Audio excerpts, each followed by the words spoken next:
Mo kí gbogbo ọmọ Yorùbá jákèjádò àgbáláyé o. Mo kí wa a kú ọdún, a kú ìyèdún. Ẹ̀mí wa ṣe púpọ̀ ọdún láyé o. Ẹ̀yin ènìyàn mi, mo kí yín káàbọ̀ sórí ètò ẹgbà yíyẹ̀wò ẹ bá wa dá sí.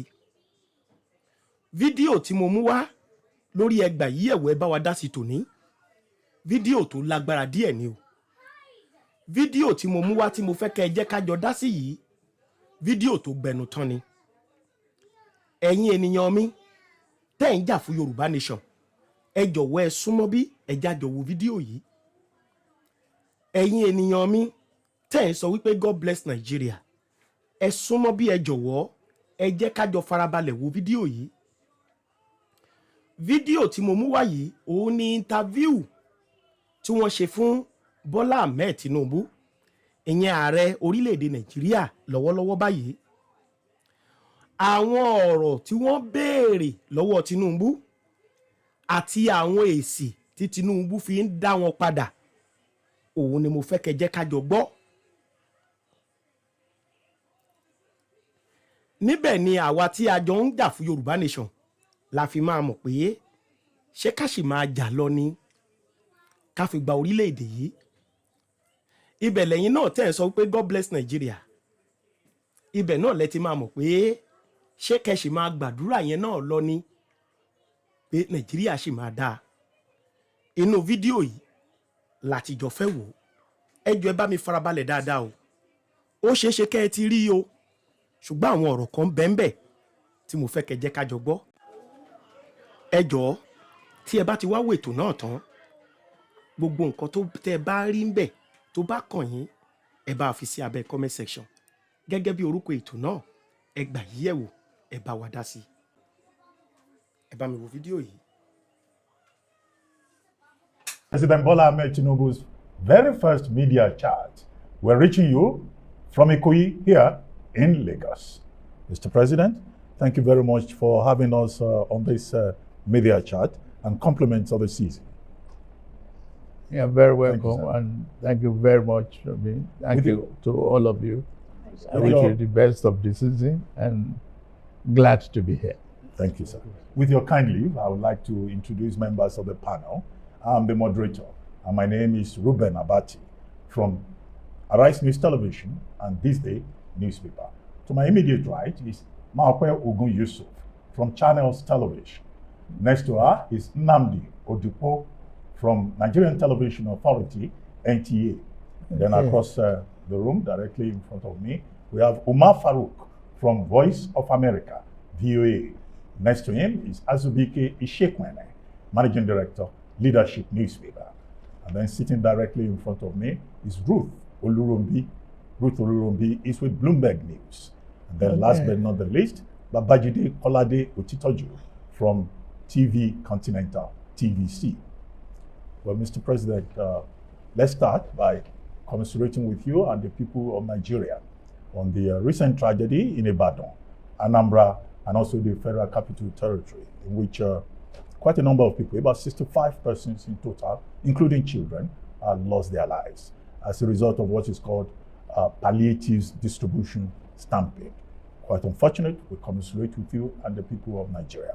But what is the guarantee that the next Christmas and the New Year will be better for Nigerians? What is the guarantee that the average Nigerian will be happier by this time next year than he or she is at this moment? Thank you very much. It's a very serious and mixed feeling for all of us to lose loved ones, children, particularly in Oyo State, Ibadan, then followed by various other reports. But are we looking at it from organizers' point of view? Or are you looking at it from the goodwill gesture of the people trying to give out whatever they have ancestral? And it's very sad that people are not well organized We just have to be more disciplined in our society. Okay. Condolences to those who lost the family members. But it is good to give. I have been given out foodstuffs, commodities, including envelopes and body loan for the last 25 years. I've never experienced this kind of incident because we are organized, prone to discipline, and if you know you don't have enough to give, don't attempt to even give or publicize it. Is the question. Now, every society, even in America, they have food banks. They have hungry people. In Britain, they have food bank. They have warehouses. They are organized.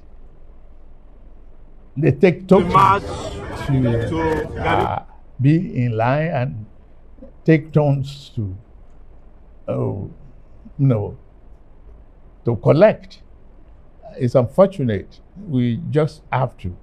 It's reflection in our bus stops where we don't even want to be on queue before we rush into the vehicle. It is very sad, but we continue to learn from our mistakes. To me, I see this as a very grave error on the part of the organizers. But things are improving. It doesn't kill our happiness for this season. It should be. We should just get on with it. Mr. President, we must admit, though, that things have been pretty tough this year for many households. And they, perhaps on the back of the reforms that you have also admitted, have been quite tough on Nigerians. With benefit of hindsight, do you think that perhaps you could have phased the removal of subsidy on fuel and the harmonization of forex rates? Or do you think that you could have withheld it until there was a contingency plan in place? What's contingency? Where is it? We were spending our future. We are spending our generation's fortunes. We were not investing. But are we are just deceiving ourselves. That reform is necessary. I could see the smugglers fighting back. That one doesn't affect me. It affects smuggling. Why should you have expenditures that you don't have revenue for? I don't want to question people with a 5 limousine type of vehicles on the roads. Well, we should teach management with all our programs. We have to manage our resources within our means. There's no way out that you give out fuel and allow all the entire neighboring countries as Father Christmas. I don't have any regret whatsoever removing the subsidy. It is necessary. We cannot spend our future generations' investment upfront. But do you think it should have been phased, done in bits and pieces? It is part of the fear that is unnecessary. Phased, no matter where you how you cut it or you slice it in segments. You still have to meet the bills. So, cut your code strictly to your size. It's what we must manage. Management is the issue. And we have no choice but to pull the handbrake.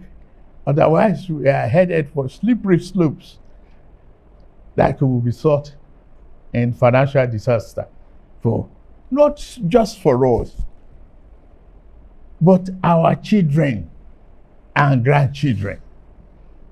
Where is the inheritance? Where is the pathway for prosperity?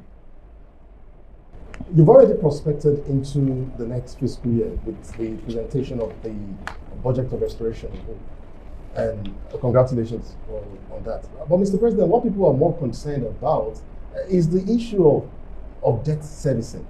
It exceeds education, health, and infrastructure combined.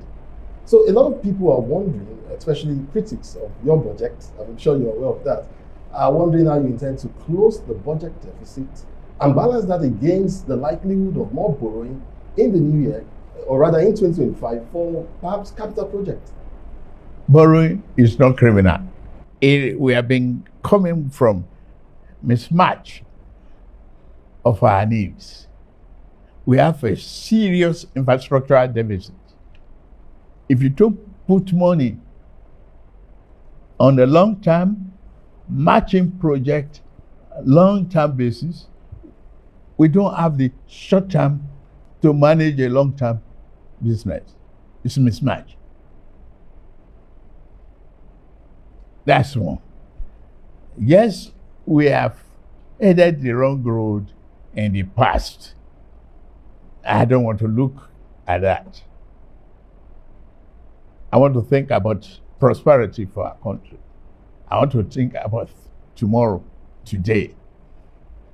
What is the element of this borrowing? Capital project. Our roads are terrible. Our internet is not up to the level that we want as a technology-driven nation. We are still indebted in electricity and deficient in power generation. How do you slice it? You have to take it with the two hands and brace up for a very, very strong, push. It's like a pregnant woman. There's big expectation and big contraction and labor pain.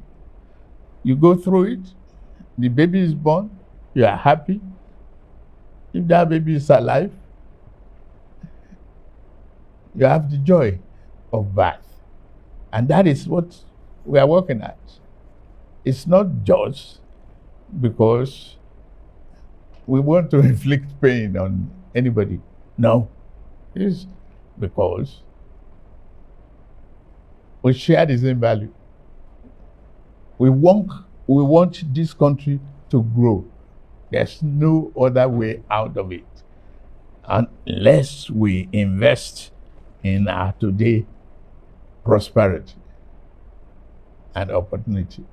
Mr. President, you voted 4.91 trillion for security in this country. And in the last 5 years, security got 14.5 trillion. But the security problem is still all over the place. Also, has been minimized here and there, but at least the money voted have not, people felt there should be some, satisfactory results based on the funding. When President Buhari took over from President Jonathan, he investigated the service chiefs, and there are a lot of recoveries, abuses, corruption was all over the place. Are you considering to investigate the security chiefs of Muhammadu Buhari and plan and to ensure that the money given for security are judicially utilized? For today, I have confidence in my security architecture of the country. It is very, very unfortunate that, 2 decades of wanton killing. I remember when I jumped into the campaign, I had to stop the campaign to pay condolence visits to Maiduguri, Katsina, Kaduna, others. Today, you can still travel the roads.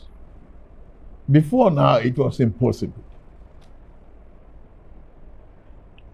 It takes one incident to mess up an organized environment. It takes one. You cannot say the military are not prepared when the 9th Brigade Battalion was attacked. You can't laugh at your nation because of that. The enemies within and without are watching what you are doing.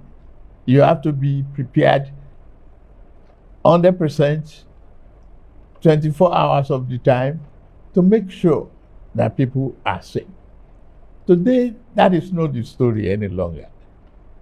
People can leave Kaduna and still go towards Kafacha by road. Well, the road may not be that smooth and all you want. Gradually, we'll be there. We cry about borrowing. Today, I have 60 from 98% thereabout of debt service. I brought it down to 68 thereabout percent. Give credit, please. We are managing it. We have exited what used to be a problem of ways and means where we have no financial control and physical discipline. More money going down for development. More revenue being generated are being distributed. Today we have autonomy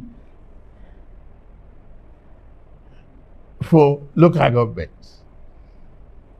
As some of you, including Otitoju, will remember my lamentation, my argument with Obasanjo about the need for grassroots development when I created 37 local government development areas for Lagos State. Go there now, you see development. You see rapid contact with the people at the grassroots. That is where people live. They are not living with me in Abuja now, except bureaucrats. And we have to do that. Well, I'll say I'm drawing water from a dry well. And Nigeria is moving forward. Regardless of critics, this is a budget of restoration and hope, and that Nigeria is on the path of recovery. We can't finish the job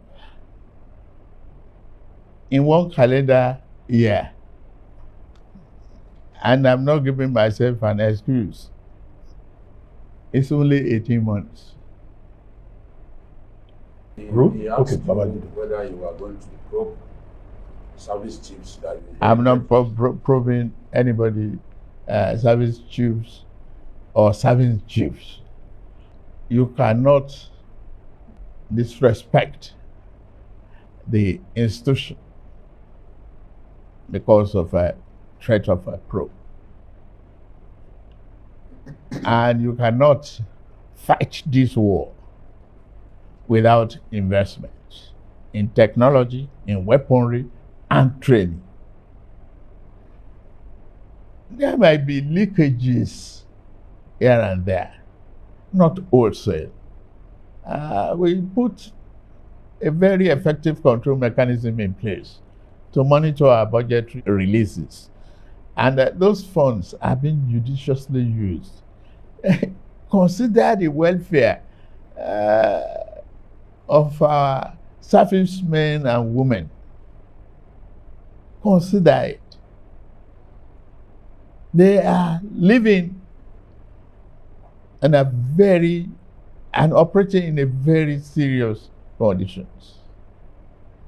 We have a huge country, a very huge one, and a lot of forests, unoccupied spaces.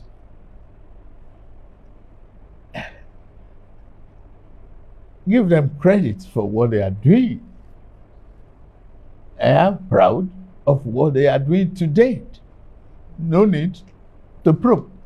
All right. Thank you, Mr. President. My question is still on the costs of living crisis, which has been described as the worst in a generation, and then the budget as well. Your plan is to, inflation is currently at 34%. Your plan in the current budget, in the 2025 budget, is to bring it down to 15%. Yeah. How do you plan to do that? Okay. One, produce more for consumption locally. Export, imports. Give reasonable level of funding and assistance, low interest rate to farmers. Improve the security, as you see in the budget, so that they can return to their farms and, produce more food. And encourage the procurement and manufacturing of drugs in Nigeria.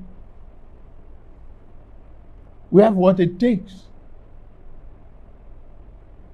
Talk to Professor Patrick. He's doing an excellent job. Trying to encourage. All I need to do is put the incentive in place in order for them to harness what is possible in Nigeria. It is about time we do all of those. Bring the cost of governance down. We try. So I wanted to follow up on that and ask, aside healthcare that you've mentioned as your priority for more production, you said to produce more. What other sectors are you targeting? Are you looking forward to in terms of more production? Drug production. We are talking of agriculture. We're talking of export incentives.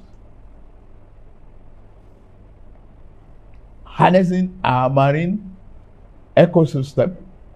Bring affordable transportation. We have this compressed natural gas program that is taking hold.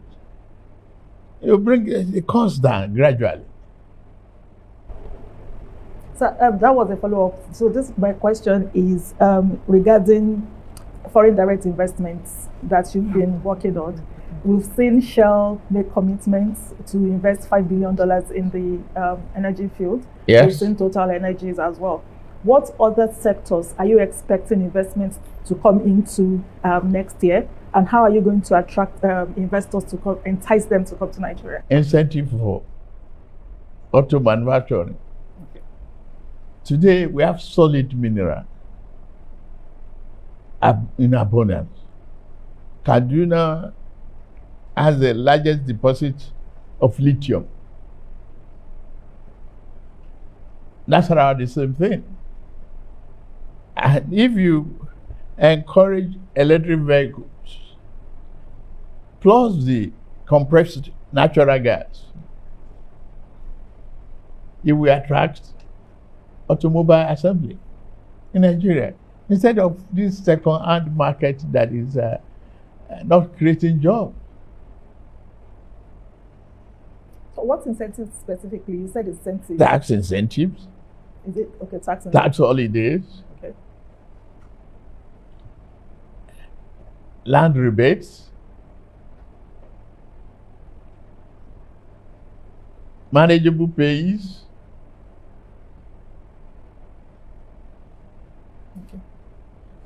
a lot of broad-based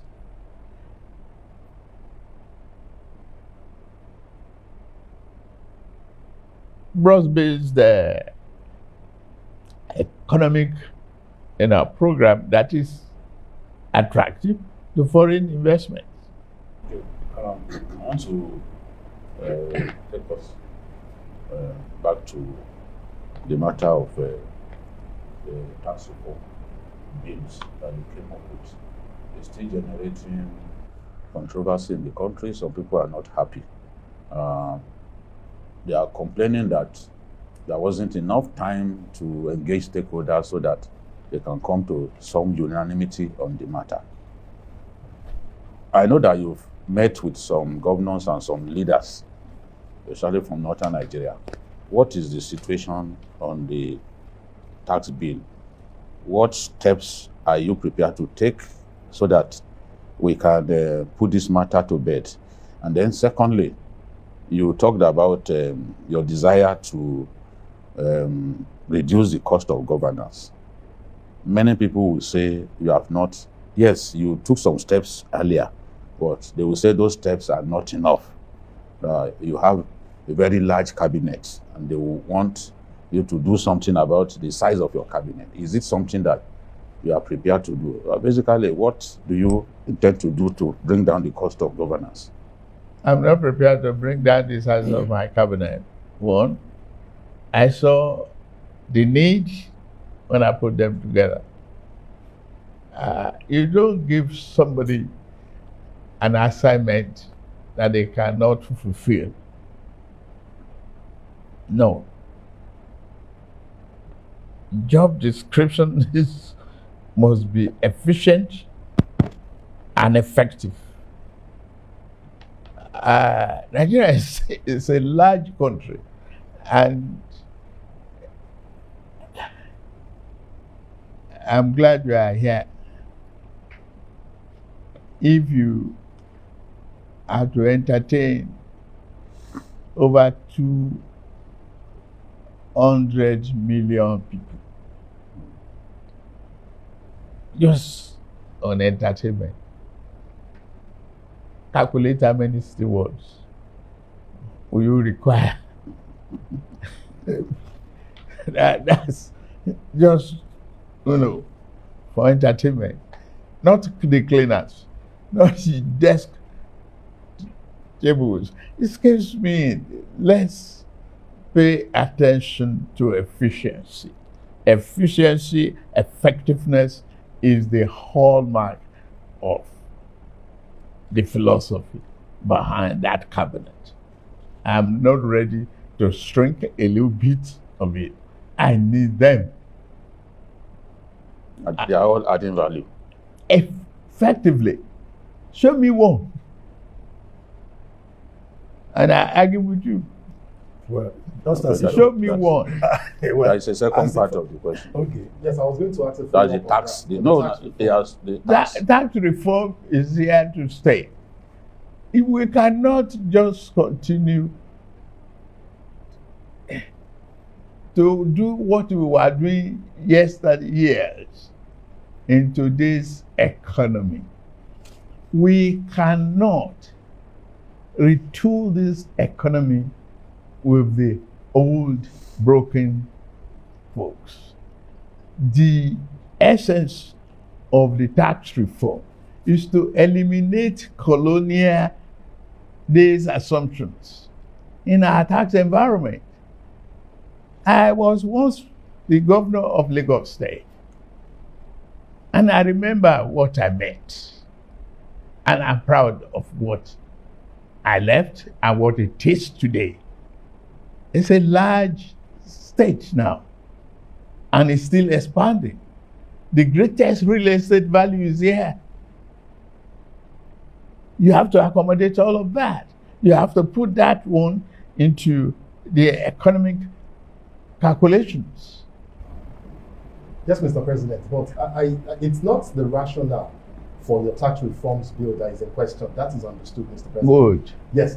I think what especially critics are arguing is that it seems to be rushed and that you could have perhaps preceding, just before the presentation to the National Assembly, you could have sought maybe for more dialogue, a political solution to preempt the outcry and resistance that you faced afterwards. Every tax situation without outcry is not a tax.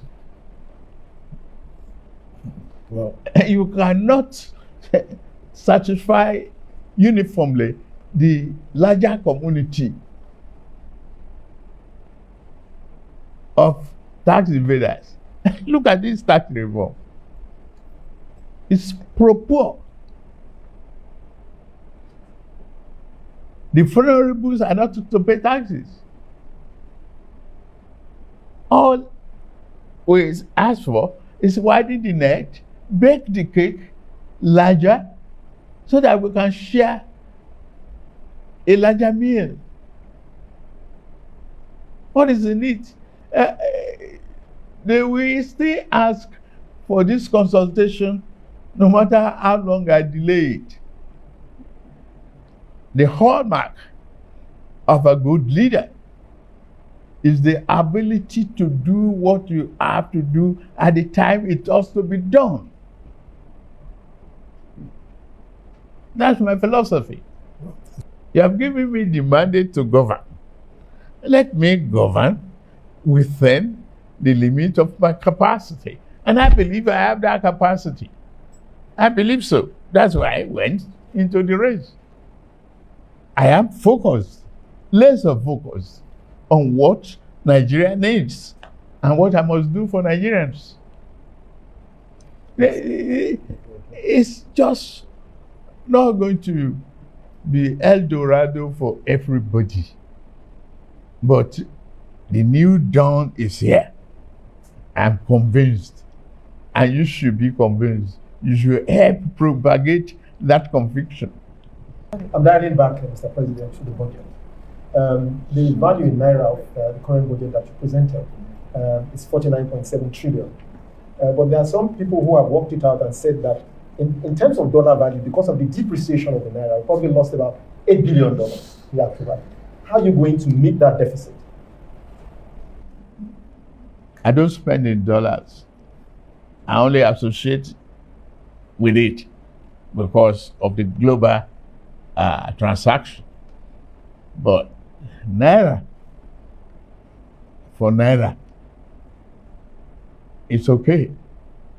Even the target of this administration is based upon what we earn in dollar converted to Naira.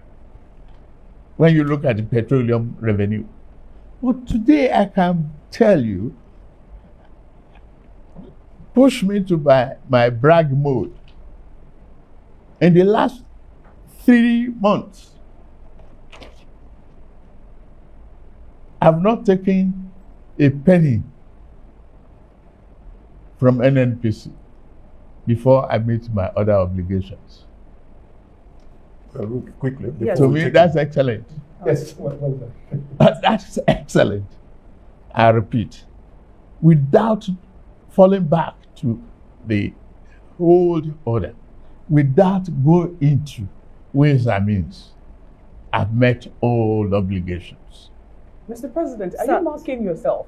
Eh? Are you marking, when you say that's excellent, are you scoring yourself? Why not? Will you score me? Shouldn't Nigerians do it? If you help me to. But I should grade myself if I did my own work right. Well, Sir, I wanted quickly, I wanted after to come we back go on to break, and then we'll come back. So I wanted to go back to the issue of the tax reform. It's one of the key contention there is the VAT. And I wanted to know if, you said the tax reform has come to stay, but I wanted to know if you are prepared to make any concessions regarding that VAT that seemed to be problematic. Why do you want to know that today? Tax matters are subject of debate, reviews, negotiations until you reach consensus. That's all I'm going to say about that. I don't mind cutting edges. I will. On that note, Mr. President, we take a short break here on the program. President Bola Ahmed Tinubu's first media chat here in Ikoyi, Lagos. We'll be right back. Stay with us.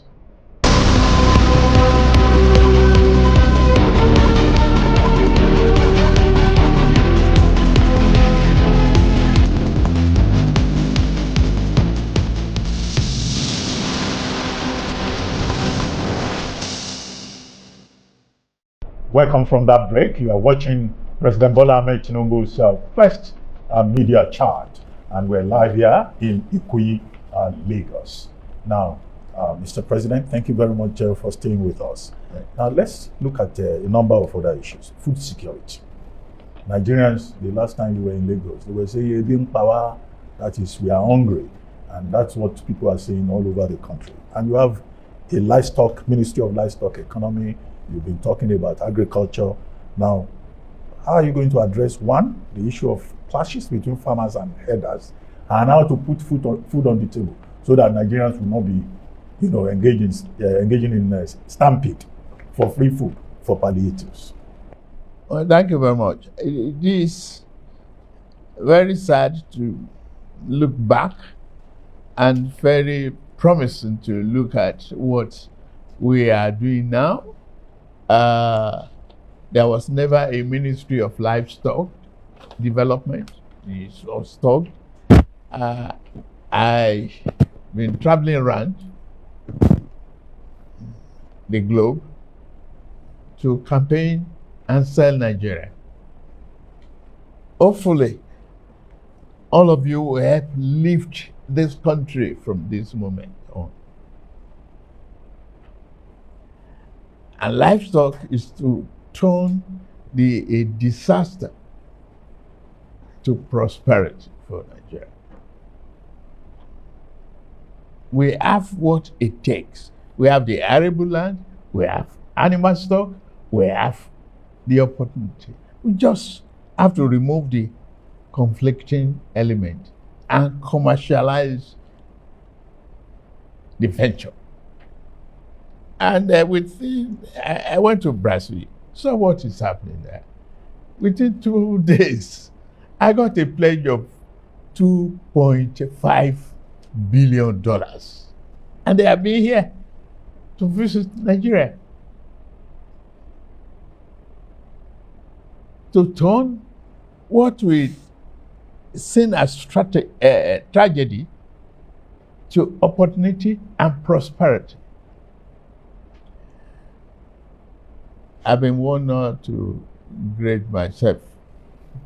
I won't. But that is a promise for this country. And that's up till the level of cow horn is being converted in other climes, just as Brazil and the rest of the Americans. Why not take advantage of that here? We can feed ourselves, we can export and feed other nations. Our people, some of the ministers are there in Saudi Arabia right now, discussing the opportunity for food, growth and supply, for more investments in our agricultural businesses.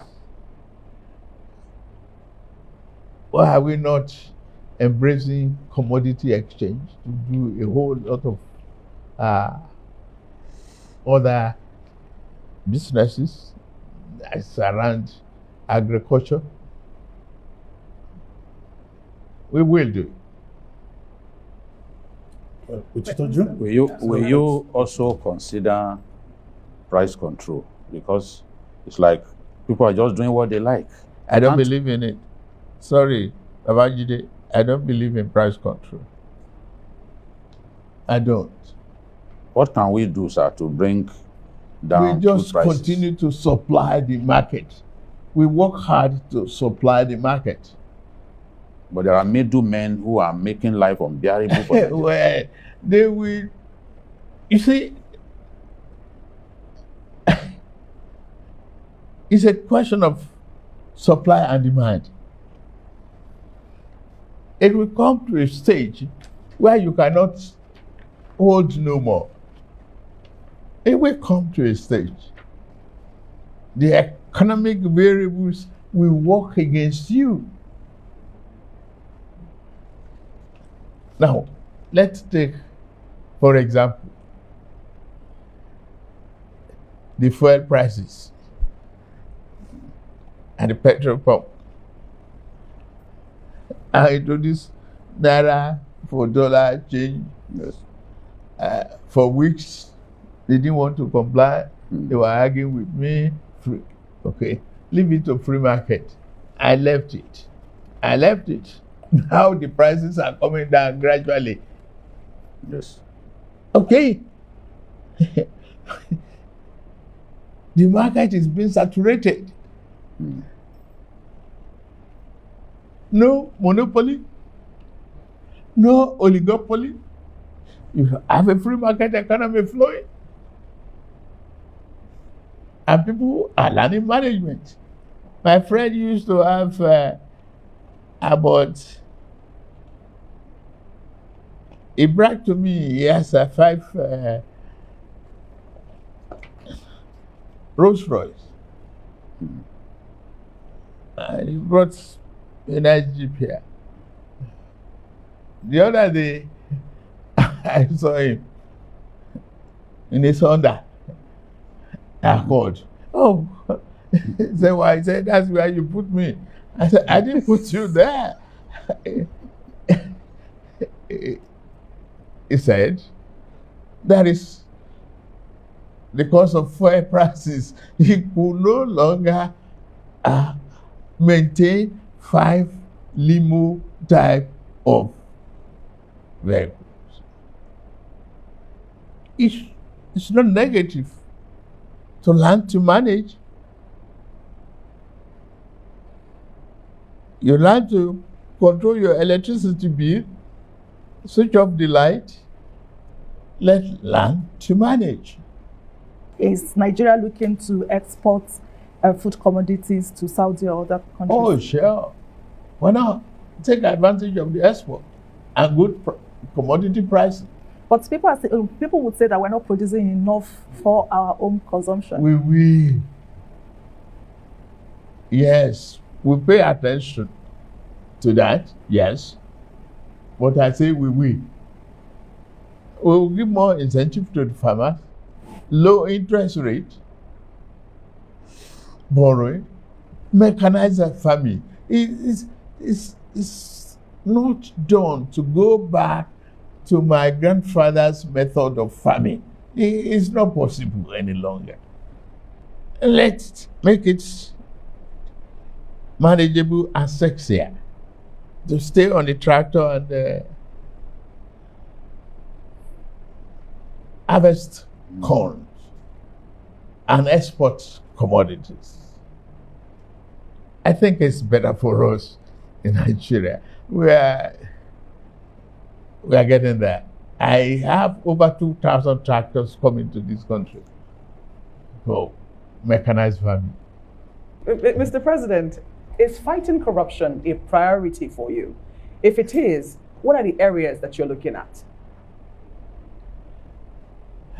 Corruption in all ramifications is bad for the people. But first of all, pay enough attention to the causes. Why are the people corrupt at all? The lack of social amenities, the lack of needs in some areas, lack of funding for their children's education. There are so many anti-corruption mechanisms that you can put in place that will help the people not to be corrupt. Pay them good and living wages. I have moved from 35,000 to 70,000. To me, that's anti-corruption. And if I can earn more, I've given more money to the state and local government level. I've been transparent with my earnings. Every month there is a publication as to how much this country is making. But Mr. President, it doesn't address grand corruption. There's petty corruption and there's grand corruption. Only recently, the EFCC, published the fact that one person owns 735 houses in Abuja alone. One person. And we got it. You don't know how long it has started. He did fantastic infrastructure. He had rule of houses, but we got it. That's anti-corruption too. We got it for the public. Disclosure, ability to stem corruption is part of the instrument of EFCC. That is why they are discovering all sorts of inefficiencies in the system. Block all the loopholes where anybody can just game the system. Part of the anti-corruption. Removal of subsidy too is anti-corruption.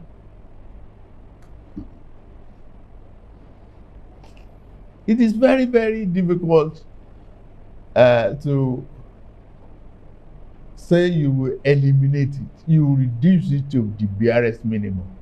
Meet the people's needs. Help the people grow. Help them with the education of their children. Our student loan is part of anti-corruption. No parents should lament how to encourage their children in university education. Today is working for larger populations. Larger part of it, 60-something%. At the University of Maiduguri,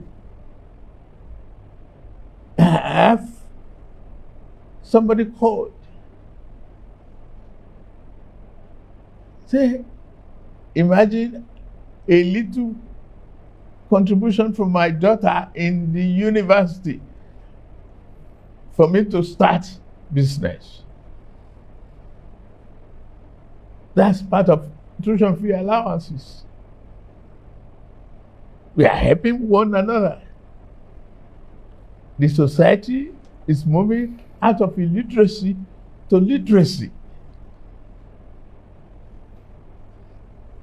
I enjoy debate how many and what type of courses are being offered in the universities these days to improve science, knowledge, and technology. We just continue to work at it. But I'm sure we are not taking our eyes off those serious matters. Well, Mr. President, thank you for your time. As we begin to wrap up, people are watching you at home. What would you like to say to Nigerians It's Christmas season, it's New Year's season. What promises do you have for them in the year 2025? 2025 is a very promising year. Let me first of all thank Nigerians for having confidence in me to be the President of the Federal Republic of Nigeria. I'm very, very proud of that. And I don't want you to think I will take you for granted at any given time. I'm here to serve. It's all about service. And I'll do it with all my heart. I seek your cooperation at all the time. I seek your understanding. I understand the trouble you've been through, the economic problems. It's just 18 months that I've taken over the reign of this country. The promises there, we are on the right path. We stay the course. We maintain focus. We share love with each other. Let us believe in ourselves and in our country. Yeah. Tomorrow will bring a glorious dawn. Thank you very much. On that note, we come to the end of this presidential media chat with President Bola Ahmed Tinubu. Thank you very much, Maokwe Ogun Yusuf of Channels Television. Thank you, Nnamdi Odiku of Nigerian Television Authority. Thank you, Umar Farouk from Voice of America, VOA. Thank you very much. Azu Ishekwene from Leadership Newspaper. Thank you, Ruth Olurumbi from Bloomberg News. And thank you, Babajide Kolade Otitoju from TV Continental TVC. I've been your moderator. My name is Ruben. This is Tinubu's government. It's Yahoo government too. Do you know who owns Mẹta? It's Tinubu's mother. That Abiba too, Mogaji, the one that died. They will be the richest people in the world by the time Tinubu has done 4 years. This is not our government too. We have accepted that our job will be to liberate this country. How can you help somebody to build refinery and you cannot repair your own? The money that Dangote used in building his refinery came from the same NNPC they claim cannot manage refineries. Since they removed subsidy, which road have they constructed? You would expect that because they removed subsidy, everywhere there should be light, everywhere the roads should be shining, there will be employment. Nothing has changed in Nigeria since they removed subsidy. The only thing that removal of subsidy has brought is hardship and suffering. All the major political parties, as they call themselves, were all going to remove subsidy. So if you voted for Atiku, subsidy would have been removed by now. If you voted for Peter Obi, subsidy would have been removed by now. If you voted for Atiku, they would have floated the naira by now. Maybe naira will even be 1,000. If you voted for Obi, they would have floated the naira for now because they are not interested in Nigerian people. They are interested in the foreigners who come and cash out on a short-term basis.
Mo jẹ́ ẹ̀jẹ́ fún orílẹ̀-èdè mi ilẹ̀ Odùduwà tó ń ṣàn fún wàrà àti fún oyin. ilẹ̀ tó kún fún àwọn akọni ọgbọ́n ètò àti òye. Mo ṣe ìlérí gẹ́gẹ́ bí ọmọ ológo ilẹ̀ adúláwọ̀, ìtànṣọ́ oòrùn láti la ayé já nílẹ̀ Áfíríkà, láti gbé ilẹ̀ Odùduwà lárugẹ. Mo pinnu láti fìmọ̀ ṣọ̀kan fún ìlọsíwájú ìran Yorùbá. Mo fọwọ́ sọ̀yà pé n kò ní dalẹ̀ tàbí ṣọ̀tẹ̀ sí ìṣọ̀kan àti ìtẹ̀síwájú orílẹ̀-èdè mi ilẹ̀ Odùduwà. Èmi yóò fi gbogbo ipá, ọkàn, iṣẹ́, ọgbọ́n àti ìṣe mi sin orílẹ̀-èdè mi ní òtítọ́ àti lódodo títí ọjọ́ ayé mi. Gbogbo ìyànjú àwọn akọni tó ti lọ kò ní já sófo láti ọwọ́ mi títí dé ìrandíran tí ń bọ̀ lẹ́yìn. Mo ṣe ìlérí pé ẹ̀sìn tàbí ìṣèlú kò ní yà wá nílẹ̀ Odùduwà. Tó bá wáyé bẹ́ẹ̀, mo lè lo ọ̀kan ẹ̀jẹ̀ tó kù sára mi láti fi ṣègbè àti jàjàgbara fún orílẹ̀-èdè mi. Ilẹ̀ Odùduwà, ìran Yorùbá, èdè kan, àṣà kan àti ìṣe kan ló so wá pọ̀ láéláé lágbára Elédùwà.